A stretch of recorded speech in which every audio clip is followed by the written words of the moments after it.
ಧುರಂಧರ್ cinema 30 ದಿನಗಳಾಯಿತು release ಆಗಿ ಎಷ್ಟು collection ಮಾಡಿದೆ? ಎಲ್ಲರಿಗೂ ಗಿರ್ಮಿ ಕನ್ನಡ ಟಿವಿ ಯೂಟ್ಯೂಬ್ ಚಾನಲ್ಗೆ ಸುಸ್ವಾಗತ ಅಂತ ಹೇಳ್ತಾ ಬಿಡಿ ಶುರು ಮಾಡೋಕ್ಕಿಂತ ಮೊದಲು ಯಾರೆಲ್ಲ ನಮ್ಮ ಯೂಟ್ಯೂಬ್ ಚಾನಲ್ ಮೊದಲು ನೋಡ್ತಿದ್ರಿ ಅವರೆಲ್ಲ ಸಬ್ಸ್ಕ್ರೈಬ್ ಮಾಡ್ಕೊಳ್ಳಿ, ಮತ್ತಲ್ಲೇ ಪಕ್ಕದಲ್ಲಿರೋ ಬೆಲ್ಲೈಕನನ್ನು ಪ್ರೆಸ್ ಮಾಡಿ. ಧುರಂಧರ್ ಸಿನಿಮಾವನ್ನು ಜನರು ಮೆಚ್ಚಿಕೊಂಡಿದ್ದಾರೆ. ಆದಿತ್ಯ ಧಾರ್ ನಿರ್ದೇಶನದ ಮಾಡಿರುವ ಈ ಸಿನಿಮಾ ನಟ ರಣವೀರ್ ಸಿಂಗ್ ಅವರಿಗೆ ಬಹುದೊಡ್ಡ ಗೆಲುವು ಸಿಕ್ಕಿದೆ. ಬಿಡುಗಡೆಯಾಗಿ 30 ದಿನ ಕಳೆದರೂ ಸಹ ಧುರಂಧರ್ ಕ್ರೇಜ್ ಕಡಿಮೆಯಾಗಿಲ್ಲ. 20ನೇ ದಿನ ಕೂಡ ಈ ಸಿನಿಮಾ 10 ಕೋಟಿ ರೂಪಾಯಿಗೂ ಹೆಚ್ಚು ಕಲೆಕ್ಷನ್ ಮಾಡಿದೆ. ಈವರೆಗೆ ಭಾರತದ ಮಾರುಕಟ್ಟೆಯಲ್ಲಿ ಈ ಸಿನಿಮಾ ಒಟ್ಟು ಕಲೆಕ್ಷನ್ 759 ಕೋಟಿ ಅಂತಲೇ ಹೇಳ್ಬೋದು. ವಿಶ್ವದಾದ್ಯಂತ 1167 ಕೋಟಿ ರೂಪಾಯಿ ಕಲೆಕ್ಷನ್ ಮಾಡಿದೆ.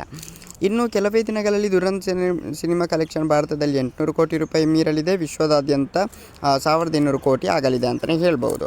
ಈ ಮೂಲಕ ಹೊಸ ದಾಖಲೆ ಈ ಸಿನಿಮಾ ಸೃಷ್ಟಿ ಮಾಡಲಿದೆ. ನೈಜ ಘಟನೆಯನ್ನು ಆಧರಿಸಿ ನಿರ್ಮಾಣ ಆಗಿರುವ ಈ ಸಿನಿಮಾಗೆ ಪ್ರೇಕ್ಷಕರಿಂದ ಮೆಚ್ಚುಗೆ ಸಿಕ್ಕಿದೆ. ಪ್ರತಿದಿನ ಬಹುಕೋಟಿ ರೂಪಾಯಿ ಆದಾಯ ಬರುತ್ತಿದೆ ಅಂತಲೇ ಹೇಳ್ಬೋದು.